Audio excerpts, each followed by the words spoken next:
नमस्कार दोस्तों, आपकी अपनी YouTube channel study mentor IQ पर आप सभी दोस्तों का हार्दिक स्वागत है। आज के सेशन में देवघर जिला से संबंधित जितने भी प्रश्न बनेंगे सभी प्रश्नों को इस सेशन में लिए हैं। सबसे पहले हम मैप के माध्यम से समझेंगे देवघर जिला का क्या मैप है, और यहाँ से आपको झारखंड जो देवघर चौकीदार की परीक्षा होने वाली है, प्रश्न यहीं से देखने को मिलेगा।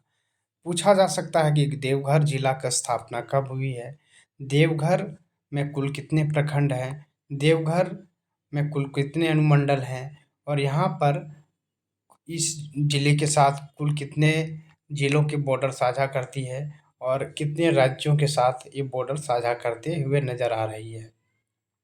विधायक कौन है और कितने लोकसभा सीटें हैं, क्षेत्रफल कितने हैं, क्षेत्रफल की दृष्टि से कितने हैं, और एनएच कौन-कौन सी है। तो ये सभी चीज़ें आप लोगों को जानना ज़रूरी है। तो सबसे पहले हम देवघर जिले की विस्तृत चर्चा कर लेते हैं। यदि आप देवघर जिला का चौकीदार का फॉर्म भरे हैं, तो बिल्कुल आप लोग इस सेशन को ज़रूर सब्सक्राइब कर दीजिएगा चैनल को, ताकि आप लोगों को ये अपडेट मिल सके। परीक्षा बहुत ही जल्द होने वाली है। जैसे ही उत्पाद पुलिस की परीक्षा होती है दौड़ की, इसके बाद आप लोगों का परीक्षा ले लिया जाएगा। चलिए, देवघर जिला से संबंधित आप लोगों को एमसीक्यू महत्वपूर्ण जो है आप लोगों को ये उड़ान पब्लिकेशन के बुक से हम समझाने की कोशिश कर रहे हैं। चलिए, पहले है कि यहाँ पर प्रखंड कौन-कौन सा जिला इसके साथ टच करते हुए नज़र आ रही है। तो सबसे पहले हम देखेंगे दुमका। देवघर का जो है देवघर दुमका के साथ टच करते हुए नज़र आ रही है, यानी पूरब की ओर दुमका है। पश्चिम में आपका गिरिडीह और बिहार, ये 2 राज्य जिले हैं। बिहार टच करते हुए नज़र आ रही है, ठीक है? ये 2 क्षेत्रों से है। बिहार जो है उत्तर से और पश्चिम से, दोनों ओर से टच करते हुए नज़र आ रही है। तो उत्तर पश्चिम भाग में जो है बिहार है। अब ये क्वेश्चन बन सकता है कि बिहार के साथ कौन-कौन से प्रखंड जो हैं टच करते हुए आती है। तो देवीपुर, देवघर, मोहनपुर, ये सभी जो प्रखंड हैं, ये 3 जो प्रखंड हैं वो बिहार से टच करती है, ठीक है? ध्यान में रखिएगा, 3 प्रखंड देवीपुर, देवघर और मोहनपुर, ध्यान में रखिएगा। और कर्म में भी सजाने के लिए आएगा कुल कितने प्रखंड हैं। गिरिडीह जिला से कौन-कौन से प्रखंड टच करते हुए नज़र आ रहा है, तो देवीपुर, मधुपुर और मरगोमुंडा, ये जो है आप लोगों का ये 3 प्रखंड टच करते हुए नज़र आ रहा है। देखिए, जामताड़ा जो है देवघर के दक्षिणी दिशा में है, यानी पूरी दक्षिण में जामताड़ा है। यहाँ पर करो, सारठ और पालजोरी और मार्गोमुंडा, ये 4 प्रखंड है जो कि जामताड़ा से टच करते हुए नज़र आ रहे हैं। करो, सारठ और पालजोरी, ठीक है? सारठ के विधायक कौन हैं? आप लोग कमेंट में ज़रूर दीजिएगा, ठीक है, जवाब। इसके बाद आप लोग देख सकते हैं दुमका से कौन-कौन से हैं, तो मोहनपुर, साना, रायडाडी और पालजोरी, ये सभी प्रखंड जो हैं आप लोगों को टच करते हुए नज़र आ जाएगी दुमका से। अब कर्म वाइज हम लोग देख लेंगे सजा करके भी, उत्तर से दक्षिण की ओर कौन-कौन से प्रखंड हैं। तो सबसे उत्तरी भाग में जो है आपका मोहनपुर है, ठीक है? और देवघर है, ठीक है? उत्तर भाग में। इसके बाद आपका जो है देवीपुर है और सारवा है, और नेक्स्ट जो है आपका साना रायठाठी है और सारठ है सबसे दक्षिणी में, ठीक है? इस क्रम में सजाने के लिए आएगा ऑर्डर में, तो आप लोग ज़रूर सजा लीजिएगा। मधुपुर है, कारू है और मार्गोमुंडा है, ये सभी चीज़ें आप लोग देख लीजिएगा, ठीक है? अब हम इसके गठन पर चलते हैं। इसकी जो स्थापना होती है 1 जून 1983 को, ठीक है? याद रखिएगा, देवघर जिला कब बना? 1 जून 1983 को। इसका जो मुख्यालय है वो देवघर में है। क्षेत्रफल की दृष्टि से 2477 वर्ग किलोमीटर है देवघर का। कुल जनसंख्या की बात करें तो टोटल 14,92,073 जनसंख्या है यहाँ पर। जनसंख्या वृद्धि दर 28.03% है। जनसंख्या घनत्व जो है 602 है। लिंगानुपात 925 है। शिशु लिंगानुपात 950 है। और साक्षरता दर जो है 64.85 है। जो कि हमारे स्टेट के जो साक्षरता दर है उससे 40% अधिक है। 0.40 64.41 है पूरे राज्य का जो है साक्षरता दर। लेकिन यहाँ ये देवघर का है 64.50, याद रखिएगा।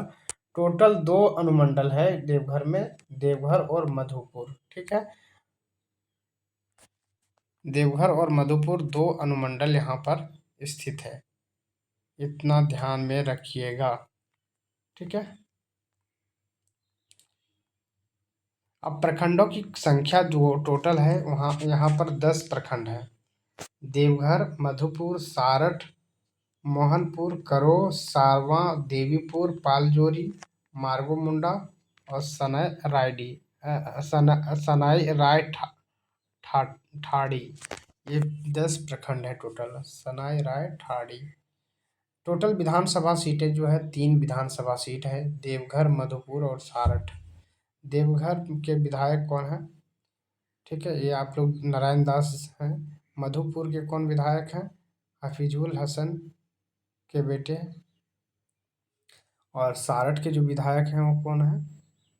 वो है, आप लोग जरूर कमेंट में बताइएगा कौन है, बताइएगा। ठीक है, यहाँ पर टोटल 3 विधानसभा सीटें हैं। राष्ट्रीय राजमार्गों की संख्या जो है 2 है, 114 और 333। प्रमुख नदी अजय, पथरा, जयंती, मयूराक्षी और ब्रह्मणी है। प्रमुख खनिज क्या क्या पाया जाता है? तो क्वार्टाज पाया जाता है। यहाँ जो प्रमुख जो उद्योग है, डाबर दवा कंपनी है जो कि जसीडीह में है, हैदराबाद इंडस्ट्रीज। पर्यटन स्थल जो है त्रिकुट पहाड़ी, बकुलिया प्रपात और कारो गांव। आप लोग को पता है कुछ 1 साल पहले जो है त्रिकुट पहाड़ी पर जो है यात्री फंस गए थे, जो टोरी में जो चल रहे थे, तो इसको बचाव राहत कार्य चलाया गया था, तो बीच में ही रुक गया था। चलिए त्रिकुट पहाड़ी के बारे में देख लेते हैं। त्रिकुट पहाड़ी देवघर से लगभग 16 किलोमीटर की दूर पर दुमका रोड पर है। यह पहाड़ी 840 फीट की ऊंचाई पर रोपवे बना हुआ है और इसी रोपवे में जो है आपका फंस गया था। इसी रोपवे में यात्री फंस गए थे। 840 फीट की ऊंचाई पर रोपवे बना हुआ है। किंवदंती है कि माता सीता का हरण करके जाते समय रावण इस पर्वत पर रुका था और माता सीता ने यहाँ दिया जलाया था, अतः इसे रावण का हेलीपैड भी कहा जाता है। ठीक है, याद रखिएगा। रावण का हेलीपैड किस पहाड़ी को कहा जाता है? तो त्रिकुट पहाड़ी को। ये किंवदंती है, कथा है। ठीक है, और यहाँ रोपवे में अभी करंट का क्वेश्चन है कि रोपवे में इसी जगह पर फंसा हुआ था। अब कारो गांव एक ऐतिहासिक गांव है जो अशोक कालीन ही है, सम्राट अशोक के काल का है। इस गांव को अशोक के पुत्र राजा महेंद्र ने बौद्ध विहार के रूप में बसाया था। ठीक है, इस गांव में अशोक के स्तूप तथा गांव के आसपास भगवान बुद्ध की प्रतिमा मिलती है। गांव में जो है अशोक के स्तूप भी हैं और आसपास भगवान बुद्ध की प्रतिमा भी है। एक किंवदंती के अनुसार गांव का नामकरण महाभारत कालीन कर्ण के नाम पर किया गया था। बाद में इसका नाम करों हो गया। ठीक है, यहाँ कर्ण द्वारा स्थापित कर्णेश्वर मंदिर है। ठीक है, याद रखिएगा। कर्णेश्वर मंदिर करों गांव में है जो कि देवघर जिला में है। और इस गांव का अंतिम राजा काली प्रसाद सिंह थे। गांव का जो अंतिम राजा था वो काली प्रसाद सिंह थे, जो झरिया स्टेट के भी राजा थे, इतना ध्यान में रखिएगा। सत्संग नगर के बारे में देख लेते हैं।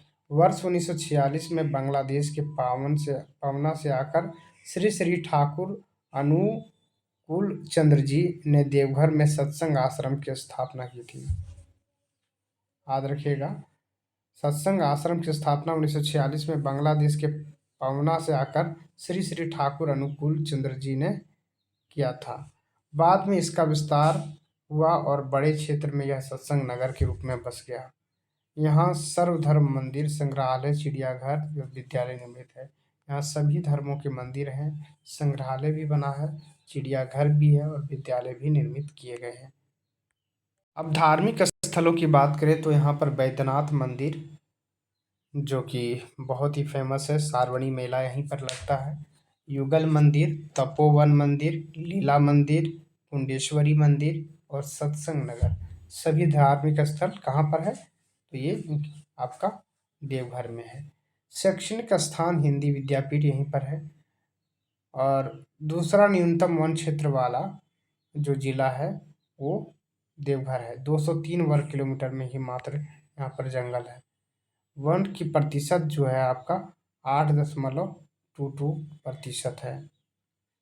अन्य विवरण, प्राचीन काल में इसे हरित किवाना के नाम से जाना जाता था। याद रखिएगा, देवघर को हरित किवाना के नाम से भी जाना जाता था। तो ये सभी चीज़ें आप लोगों को अपडेट दे दिए हैं। और आप लोग यदि देवघर चौकीदार की परीक्षा का फॉर्म भरें तो ये सभी चीज़ें ध्यान में रखिएगा। झारखंड के कितने जिलों के साथ बॉर्डर शेयर करता है? तो आंसर होगा दुमका, जामताड़ा और गिरिडीह, ये 3 डिस्ट्रिक्ट के साथ टच करता है। क्वेश्चन ये पूछा जा सकता है कि बिहार के साथ कौन-कौन सा प्रखंड का बॉर्डर टच है? तो देवीपुर, देवघर और मोहनपुर। ठीक है, ये ध्यान में रखिएगा। मुख्यालय कहाँ है? कब स्थापना हुआ है? साक्षरता दर क्या है? क्षेत्रफल की दृष्टि से झारखंड में केवां नंबर में? ये सभी चीज़ों को ध्यान में रखते हुए आप लोग जरूर अगला जो है वीडियो आप लोगों को एमसीक्यू आधारित प्रश्नों को लेकर के आएंगे, जो आप लोग सेशन के व्यू के आधार पर आप लोगों को जरूर आप लोगों को अपडेट कर दिया जाएगा। Thank you for watching.